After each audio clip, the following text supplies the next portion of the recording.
পিনাকি গুজব ছড়ায়, পিনাকি দেশকে অস্থিতিশীল করতে চায়, তাই তো? এটাই তো আপনাদের ভাষ্য। আজ পর্যন্ত প্রমাণ করতে পেরেছেন?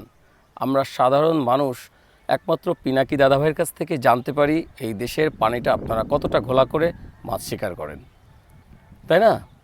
আজ পর্যন্ত আপনারা পিনাকির একটা কাউন্টার, যে কোনো একটা ভিডিওর কাউন্টার ভিডিও তৈরি করার মতো একটা ইউটিউবার তৈরি করতে পারেন নাই, তাই না? পিনাকি তো ইউটিউবার, তাই না? পিনাকি এই দেশের সম্পর্কে যতটা ধারণা, যতটা জ্ঞান রাখে, আপনাদের প্রধানমন্ত্রীও তা রাখে না।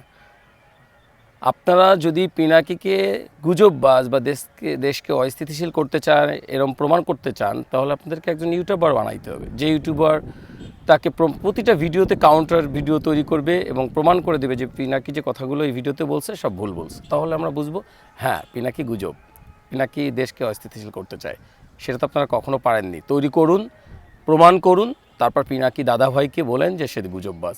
একমাত্র এই দেশকে যদি ভালোবেসে দেশের স্বার্থে নিরঙ্কুশ কাজ করে যায়, সে একমাত্র পিনাকি দাদাভাই। তাকে গুজববাজ, ইউটিউবার যাই বলুন, আমাদের এইখানে সে জায়গা করে নিয়েছে, যেখানে আপনারা ঢুকতে গেলে আরও কয়েকশো বছর আপনাদেরকে কাজ করতে হবে। পিনাকি দাদাভাই জিন্দাবাদ, ইনকিলাব জিন্দাবাদ।